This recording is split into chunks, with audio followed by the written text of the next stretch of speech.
The Haunting of Hill House, a supernatural horror TV series directed by Mike Flanagan, is about the family members' past and present life.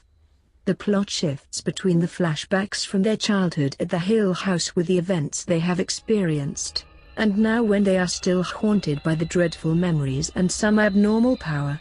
Typically for the horror genre, there are themes such as paranormal, supernatural, death, suicide and psychological issues, serving the purpose of building the suspense and scaring the audience.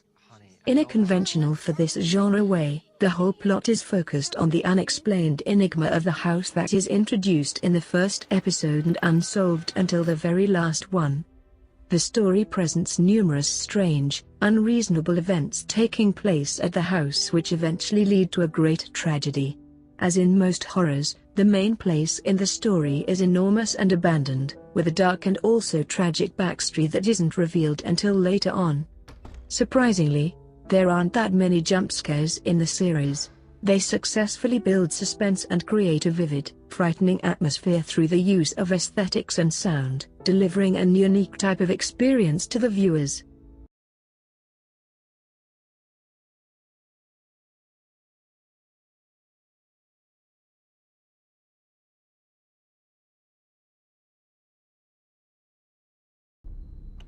The setting there is very dark, mysterious and bizarre. The darkness reflects the feeling of fear and build up the suspense, as it symbolizes all the horrific secrets being covered up in the dark.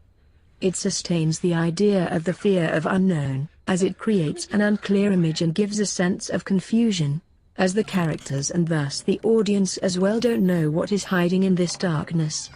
The location, the Hill House, adds up to the frightening atmosphere as it emphasizes the disruption of the equilibrium, the tragedy that is eventually happening. The low-key lighting creates additional shadows which fall quite randomly onto the characters. They make the scene look odd and strange, especially the mother. The shadows covering her entire face make her look frightening, like a monster.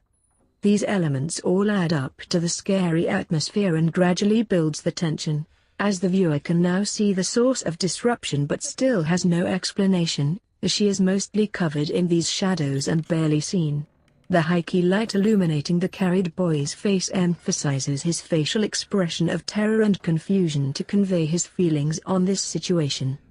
There are various types of shots used in this scene. Close-ups brings the audience attention to particular elements. For example, the bandage on the father's hand, suggesting that something has been happening and it has got him hurt, or the door handle putting an emphasis on the mysterious movement, building up the tension and threat as it implies that someone is outside and wants to get in. Another close-up to the boy's face again highlights his facial expression. The long shot of the mother makes her seem like appearing from nowhere, and thus additionally frightening. The sequence also consists of fast-paced shots and cuts, as well as the camera following the running characters which add up to the sense of urgency, the escape from some great danger.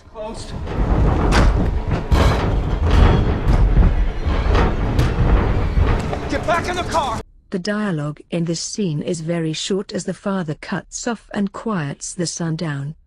They speak in an odd manner, appear very terrified as their voices are quite breathy, brittle as if about to start crying, and wobbly, going up and down.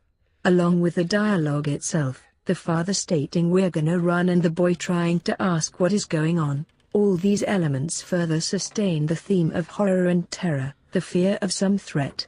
The background music consists of dramatic drum beats, associated by high-note sounds, which further create the atmosphere of fear, characteristic for a mainstream horror.